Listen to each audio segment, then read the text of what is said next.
சூரா அல் ஃபுர்கான். அளவற்ற அருளாளனும் நிகரற்ற அன்புடையவனுமாகிய அல்லாஹுவின் திருப்பெயரால் துவங்குகின்றேன். உலகத்தார் யாவரையும் அச்சமூட்டி எச்சரிக்கை செய்வதற்காக சத்தியத்தையும் அசத்தியத்தையும் தெளிவாக பிரித்து அறிவிக்கும் இவ்வேதத்தை தன் அடியார் மீது இறக்கியவன் மிக்க பாக்கியமுடையவன். அந்த நாயன் எத்தகையவன் என்றால், வானங்கள் பூமி ஆகியவற்றின் ஆட்சி அவனுக்கே உரியது. அவன் தனக்கென ஒரு மகனை எடுத்துக் கொள்ளவில்லை. அவனுடைய ஆட்சியில் அவனுடைய கூட்டாளி எவரும் இல்லை. அவனே எல்லா பொருட்களையும் படைத்து அவற்றை அதனதன் அளவுப்படி அமைத்தான். எனினும் இணை வைப்பவர்கள் அவனை அன்றி வேறு தெய்வங்களை ஏற்படுத்திக் கொண்டிருக்கிறார்கள். அவை எந்த பொருளையும் படைக்க மாட்டா, ஏனெனில் அவையே படைக்கப்பட்டவை. இன்னும் அவை தங்களுக்கு ஏற்படும் தீமையையோ இன்னும் நன்மையையோ உண்டாக்கிக் கொள்ள இயலாதவை. மேலும் அவை உயிர்ப்பிக்கவோ மரிக்கச் செய்யவோ மீண்டும் உயிர் கொடுத்து எழுப்பவோ இயலாதவையாகவும் இருக்கின்றன. இன்னும் இது அல் குர்ஆன் பொய்யே அன்றி வேறில்லை.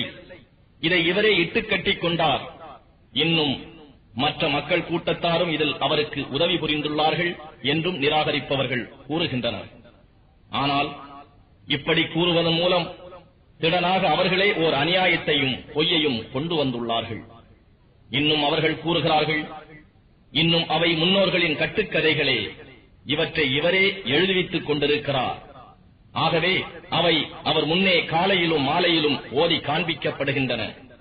நபியே, வானங்களிலும் பூமியிலும் உள்ள இரகசியங்களை அறிந்தவன் எவனோ அவனே அதை இறக்கி வைத்தான்.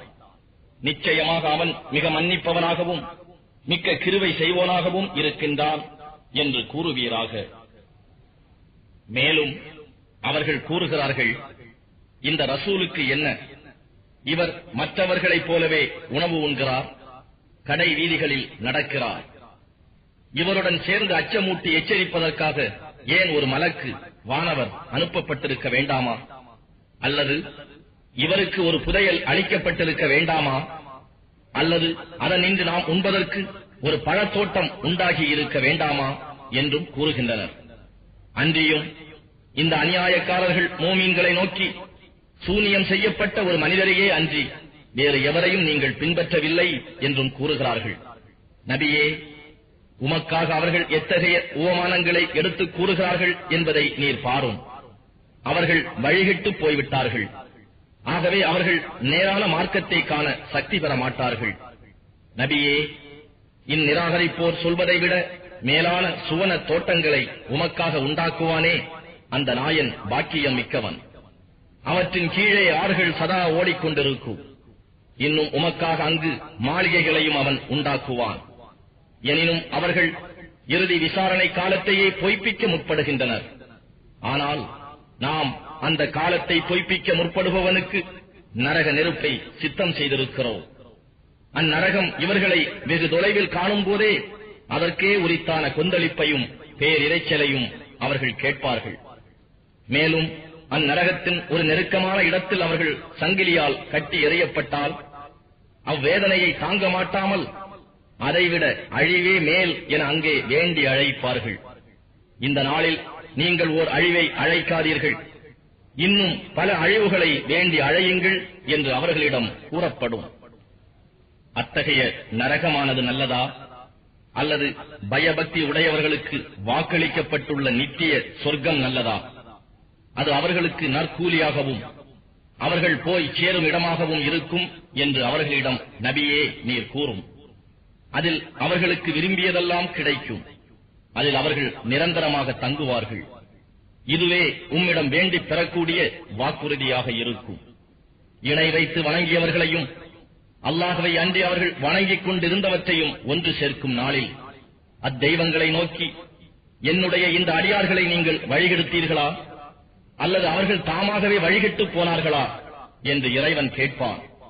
அதற்கு அவை, ரப்பே, நீ தூயவன், உன்னை அன்றி நாங்கள் பாதுகாவலர்களை ஏற்படுத்திக் கொள்ள எங்களுக்கு தேவையில்லையே. எனினும் நீ இவர்களையும் இவர்களுடைய மூதாதையர்களையும் சுகம் அனுபவிக்கச் செய்தாய். அவர்களோ உன் நினைப்பை மறந்தார்கள், மேலும் அழிந்து போகும் கூட்டத்தார் ஆனார்கள் என்று கூறும். இறைவன் இணை வைப்பவர்களிடம் இவை வழிகெடுத்தன என்று நீங்கள் சொல்லியதையெல்லாம் திடனாக இவை பொய்யாக்கிவிட்டன. ஆகவே இப்போது வேதனையை தடுத்துக் கொள்ளவோ உதவி பெற்றுக் கொள்ளவோ நீங்கள் சக்தி பெற மாட்டீர்கள். மேலும் உங்களில் எவன் அநியாயம் செய்து கொண்டிருந்தானோ அவனை நாம் பெரியதொரு வேதனையை சுவைக்கச் செய்வோம் என்று இறைவன் கூறுவான். நபியே, இன்னும் உமக்கு முன்னர் நாம் அனுப்பிய தூதர்களெல்லாம் நிச்சயமாக உணவு அருந்துபவர்களாகவும் கடை வீதிகளில் நடமாடுபவர்களாகவும் தாம் இருந்தார்கள். மேலும் நாம் உங்களில் சிலரை மற்றும் சிலருக்கு சோதனையாக்கி இருக்கிறோம். ஆகவே நீங்கள் பொறுமையுடன் இருப்பீர்களா? உம்முடைய ரப்பு யாவற்றையும் உற்று நோக்கியவனாகவே இருக்கின்றான். மேலும் மறுமையில் நம் சந்திப்பை வேண்டி விரும்பாது இருக்கிறார்களே அவர்கள், எங்களிடம் ஏன் மலக்குகள் அனுப்பப்படவில்லை அல்லது ஏன் நாம் நம்முடைய இறைவனை காண முடியவில்லை என்று கூறுகிறார்கள். திடமாக அவர்கள் பெருமையடித்துக் கொண்டிருக்கிறார்கள். மேலும் மிகவும் வரம்பு கடந்து சென்று விட்டனர். அவர்கள் மலக்குகளை காணும் நாளில் அக்குற்றவாளிகளுக்கு நற்செய்தி எதுவும் அன்றைய தினம் இராது. மலக்குகள் தம்மிடம் வர வேண்டும் என கூறுபவர்கள் அவர்களை காணும் போது அபயம் அபயம் என்று அவர்கள் கூறுவார்கள்.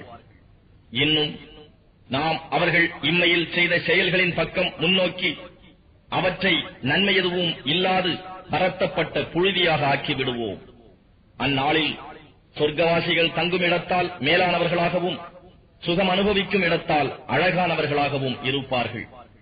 இன்னும் வானம் மேகத்தால் பிளந்து போகும். வானம் மேகங்களால் அந்நாளில் மலக்குகள் அணி அணியாய் கீழே இறக்கப்படுவார்கள். அந்நாளில் உண்மையான ஆட்சி அர் ரஹ்மானுக்குத்தான். மேலும் காபிர்களுக்கு கடுமையான நாளாகவும் இருக்கும். அந்நாளில் அநியாயக்காரன் தன் இரு கைகளையும் கடித்துக் கொண்டு அத்தூதருடன் நானும் நேரான வழியை எடுத்துக் கொண்டிருக்க வேண்டாமா என கூறுவான். எனக்கு வந்த கேடே, என்னை வழிகெடுத்த ஒருவனை நண்பராக ஆக்கிக் கொள்ளாது இருந்திருக்க வேண்டாமா? நிச்சயமாக என்னிடம் நல்லுபதேசம் வந்த பின்னரும் அதிலிருந்து அவன் என்னை வழிகெடுத்தானே. அந்த ஷைத்தானும் மனிதனுக்கு மிகவும் சதி செய்பவனாக இருந்தானே என்று புலம்புவான். என்னுடைய ரப்பே, நிச்சயமாக என் சமூகத்தார் இந்த குர்ஆனை முற்றிலும் புறக்கணித்து ஒதுக்கிவிட்டார்கள் என்று நம் தூதர் கூறுவார். மேலும் இவ்வாறே நாம் ஒவ்வொரு நபிக்கும் குற்றவாளிகளிலிருந்து பகைவரை உண்டாக்கினோம். இன்னும் உம்முடைய ரப்பு உமக்கு நேர்வழி காட்டியாகவும் நல் உதவி புரிபவனாகவும் இருக்க போதுமானவன். இன்னும் இவருக்கு இந்த குர்ஆன் மொத்தமாக ஏன் ஒரே தடவையில் முழுதும் இறக்கப்படவில்லை என்று நிராகரிப்போர் கேட்கிறார்கள். இதை கொண்டு நாம் இதயத்தை உறுதிப்படுத்துவதற்காக கொஞ்சம் கொஞ்சமாக இறக்கி மேலும் நாம் இதை ஒழுங்கான முறையில் அமைத்துள்ளோம். அவர்கள் உம்மிடம் எவ்விதமான உபமானத்தை கொண்டு வந்தாலும் அதைவிடவும் உண்மையானதும் அழகானதுமான ஒரு விளக்கத்தை கொடுக்காமல் இல்லை. எவர்கள் நரகத்திற்கு தங்கள் முகம் குப்புற இழுத்துச் செல்லப் பெற்று ஒன்று சேர்க்கப்படுவார்களோ அவர்கள் தங்குமிடத்தால் மிகவும் கெட்டவர்கள், பாதையால் பெரிதும் வழிகெட்டவர்கள். மேலும் நிச்சயமாக நாம் மூசாவுக்கு தௌராத் வேதத்தை கொடுத்தோம். இன்னும் அவருடன் அவருடைய சகோதரர் ஹாரூனை அமைச்சராகவும் ஏற்படுத்தினோம்.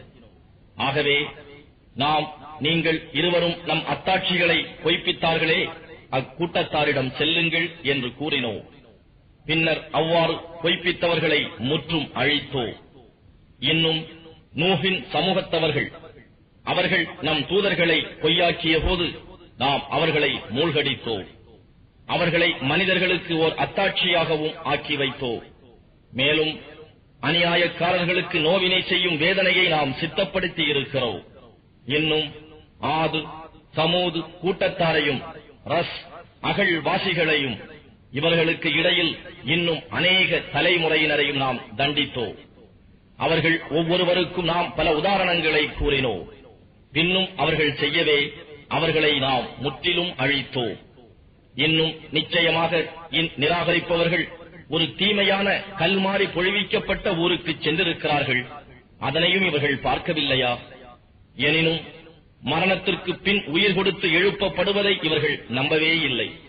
நபியே, மேலும் இவர்கள் உம்மை காணும் போது இவரைத்தானா தூதராக அல்லாஹ் அனுப்பினான் என்று பரிகாசமாக கூறுபவர்கள் அல்லாமல் உம்மை அவர்கள் ஏற்றுக்கொள்வதில்லை.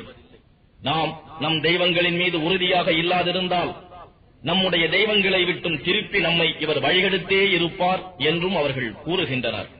மறுமையின் வேதனையை அவர்கள் காணும் போது பாதையால் மிக வழிகட்டவர்கள் யார் என்பதை நன்கு அறிந்து கொள்வார்கள். தன் இழிவான இச்சையையே தன் தெய்வமாக எடுத்துக் கொண்டவனை நபியே நீர் பார்த்தீரா? அத்தகையவனுக்கு நீர் பாதுகாவலராக இருப்பீரா? அல்லது நிச்சயமாக அவர்களில் பெரும்பாலோர் உபதேசத்தை கேட்கிறார்கள் அல்லது அறிந்து உணர்கிறார்கள் என்று நீர் நினைக்கின்றீரா? அவர்கள் மிருகங்களை போன்றவர்களே அன்றி வேறில்லை. அல்ல, அவற்றை விடவும் அவர்கள் மிகவும் வழிகெட்டவர்கள். நபியே, உம்முடைய ரப்பு நிழலை எப்படி நீட்டுகிறான் என்பதை நீர் பார்க்கவில்லையா? மேலும் அவன் நாடினால் அதனை அவன் ஒரே நிலையில் அசைவற்று இருக்கச் செய்ய முடியும்.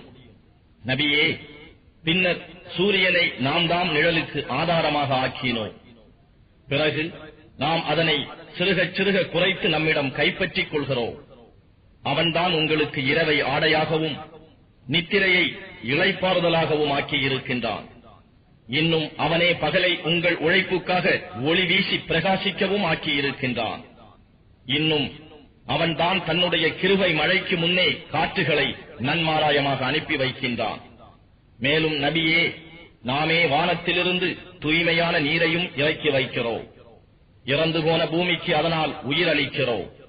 நாம் படைத்துள்ளவற்றிலிருந்து கால்நடைகளுக்கும் ஏராளமான மனிதர்களுக்கும் அதை கொண்டு பருகும்படி செய்கிறோம். இவ் அருட்கொடையை மனிதர்கள் நினைவுபடுத்திக் கொள்வதற்காக இதை பலவாறாக அவர்களிடையே பங்கிடுகிறோம். ஆனால் மனிதர்களில் பெரும்பாலோர் இவ்வுண்மையை நிராகரிக்காமல் இல்லை. மேலும் நாம் நாடியிருந்தால் ஒவ்வொரு ஊரிலும் அச்சமூட்டி எச்சரிக்கும் ஒருவரை நாம் அனுப்பியிருப்போம். ஆகவே நபியே, நீர் இந்த காபிர்களுக்கு வழிபடாதீர். மாறாக இந்த வேதத்தை சத்தியத்தை எடுத்துரைக்க அவர்களிடம் பெரும் முயற்சி செய்வீராக. அவன்தான் இரு கடல்களையும் ஒன்று சேர்த்தான். ஒன்று மிக்க இனிமையும் சுவையும் உள்ள தண்ணீர், மற்றொன்று உப்பும் கசப்புமான தண்ணீர். இவ்விரண்டிற்கும் இடையே வரம்பையும் மீற முடியாத ஒரு தடையையும் ஏற்படுத்தி இருக்கிறான். இன்னும் அவன்தான் மனிதனை நீரிலிருந்து படைத்து பின்னர் அவனுக்கு வம்சத்தையும் சம்பந்தங்களையும் ஏற்படுத்துகிறான். மேலும் உம்முடைய ரப்பு பேராற்றல் உள்ளவன். இவ்வாறிருந்தும் அவர்கள் அல்லாஹ்வை அன்றி தங்களுக்கு நன்மை செய்யவோ தீமையை செய்யவோ இயலாதவற்றை வணங்குகின்றனர். ஆகவே நிராகரிப்போர் தம் இறைவனுக்கு எதிராக இருக்கின்றனர். இன்னும் நபியே, நாம் உம்மை நன்மாராயம் கூறுபவராகவும் அச்சமூட்டி எச்சரிக்கை செய்பவராகவுமே அல்லாமல் அனுப்பவில்லை. அதற்காக நான் உங்களிடம் எந்த கூலியையும் கேட்கவில்லை. விருப்பம் உள்ளவர் தம் இறைவனிடத்து செல்ல நேர்வழியை ஏற்படுத்திக் கொள்ளட்டும் என்பதை தவிர. எனவே மரிக்க மாட்டானே அந்த நித்திய ஜீவனாகிய அல்லாஹ்வின் மீதே முற்றிலும் நம்பிக்கை வைப்பீராக. இன்னும் அவன் புகழைக் கொண்டு அவனை துதி செய்து கொண்டிருப்பீராக. இன்னும் அவன் தன் அடியார்களின் பாவங்களை அறிந்தவனாக இருப்பதே போதுமானதாகும். அவனே வானங்களையும் பூமியையும் அவற்றிற்கு இடையில் உள்ளவற்றையும் 6 நாட்களில் படைத்தான். பின்னர் அவன் அர்ஷின் மீது தன் ஆட்சியை நிலைநாட்டினான். அவன்தான் அருள்மிக்க அர் ரஹ்மான். ஆகவே அறிந்தவர்களிடம் அவரை பற்றி கேட்பீராக. இன்னும் அர் ரஹ்மானுக்கு நீங்கள் சஜ்தா செய்யுங்கள் என்று அவர்களுக்கு கூறப்பட்டால் அர் ரஹ்மான் என்பதென்ன? நீர் கட்டளையிடுபவருக்கெல்லாம் நாங்கள் சஜ்தா செய்வதா என்று கேட்கிறார்கள். இன்னும் இது அவர்களுக்கு வெறுப்பையே அதிகப்படுத்திவிட்டது. வானமண்டலத்தில் ராசிகளை உண்டாக்கி அவற்றிடையே ஒரு விளக்கை சூரியனையும் ஒளிவான சந்திரனையும் உண்டாக்கினானே, அவன் பாக்கியமுள்ளவன். இன்னும் நினைவுபடுத்துவதற்கு விரும்புபவருக்கு அல்லது நன்றி செலுத்த விரும்புபவருக்காக அவன்தான் இரவையும் பகலையும் அடுத்தடுத்து வருமாறு ஆக்கினான். இன்னும் அர் ரஹ்மானுடைய அடியார்கள் யாரென்றால் அவர்கள்தாம் பூமியில் பணிவுடன் நடப்பவர்கள். மூடர்கள் அவர்களுடன் பேசி வாதாட முற்பட்டால் சலாம், சாந்தி உண்டாகட்டும் என்று சொல்லி விலகி போய்விடுவார்கள். இன்னும் அவர்கள் தங்கள் ரப்பை சஜிதா செய்தவர்களாகவும் நின்றவர்களாகவும் வழிபாடு செய்து இரவில் இருப்பார்களே அவர்கள். எங்கள் ரப்பே, எங்களை விட்டும் நரகத்தின் வேதனையை திருப்புவாயாக. நிச்சயமாக அதன் வேதனை நிரந்தரமான துன்பமாகும் என்று கூறுவார்கள். நிச்சயமாக அந்நரகமானது சிறிது நேரமோ அல்லது நிலையாகவோ தங்குவதற்கு மிக கெட்ட இடமாகும். இன்னும் அவர்கள் செலவு செய்தால் வீண் விரயம் செய்ய மாட்டார்கள், உலோகித்தனமாக குறைக்கவும் மாட்டார்கள். எனினும் இரண்டுக்கும் மத்திய நிலையாக இருப்பார்கள். அன்றியும் அவர்கள் அல்லாஹுடன் வேறு நாயினை பிரார்த்திக்க மாட்டார்கள். இன்னும் அல்லாஹுவினால் விலக்கப்பட்ட எந்த மனிதரையும் அவர்கள் நியாயமின்றி கொல்ல மாட்டார்கள், விபச்சாரமும் செய்ய மாட்டார்கள். ஆகவே எவர் இவற்றை செய்கிறாரோ அவர் தண்டனை அடைய நேரிடும். கியாம நாளில் அவருடைய வேதனை இரட்டிப்பாக்கப்படும். இன்னும் அதில் இழிவாக்கப்பட்டவராக என்றென்றும் தங்கிவிடுவர். ஆனால் அவர்களில் எவர் தௌபா செய்து ஈமானும் கொண்டு சாலிகான நற்செய்திகள் செய்கிறார்களோ அவர்களுடைய பாவங்களை அல்லாஹ் நன்மையாக மாற்றிவிடுவான். மேலும் அல்லாஹ் மிக்க மன்னிப்போனாகவும் மிக்க கிருபை உடையோனாகவும் இருக்கின்றான். இன்னும் எவர் தௌபா செய்து சாலிகான நற்செய்திகள் செய்கின்றாரோ அவர் நிச்சயமாக அல்லாஹ்விடமே திரும்பி விடுகிறார். அன்றியும் அவர் பொய் சாட்சி சொல்ல மாட்டார். மேலும் அவர் வீணான காரியம் நடக்கும் இடத்தின் பக்கம் செல்வார்களாயின் கண்ணியமானவராக ஒதுங்கிச் சென்று விடுவார். இன்னும் அவர்கள் தங்கள் ரப்புடைய வசனங்களை கொண்டு நினைவூட்டப்பட்டால் செவிடர்களையும் குருடர்களையும் போல அவற்றின் மீது விழமாட்டார்கள், சிந்தனையுடன் செவி சாய்ப்பார்கள். மேலும் அவர்கள் எங்கள் ரப்பே, எங்கள் மனைவியரிடமும் எங்கள் சந்ததியரிடமும் இருந்து எங்களுக்கு கண்களின் குளிர்ச்சியை நன்கொடையாக அளிப்பாயாக. இன்னும் பயபக்தி உடையவர்களுக்கு எங்களை இமாமாக வழிகாட்டியாக ஆக்கி அருள்வாயாக என்று பிரார்த்தனை செய்வார்கள். இத்தகையவர்களுக்கு அவர்கள் பொறுமையுடன் இருந்த காரணத்தால் இவர்களுக்கு சுவனவதியில் உன்னதமான மாளிகை நற்கூலியாக அளிக்கப்படும். முபாரக்கான நல்லுபசாரமும் சலாமும் கொண்டு அவர்கள் எதிர்கொண்டு அழைக்கப் பெறுவார்கள். அதில் அவர்கள் என்றென்றும் தங்கிவிடுவார்கள். சிறிது நேரமோ நிரந்தரமாகவோ இருப்பதற்கு அது அழகிய தங்குமிடமாகும். நபியே சொல்வீராக, உங்களுடைய வணக்கமும் பிரார்த்தனையும் இல்லாவிட்டால் என்னுடைய ரப்பு உங்களை பொருட்படுத்தி இருக்க மாட்டான். ஆனால் நீங்களோ சத்தியத்தை நிராகரித்துக் கொண்டே இருக்கிறீர்கள். எனவே அதன் வேதனை பின்னர் உங்களை கண்டிப்பாக பிடித்தே தீரும்.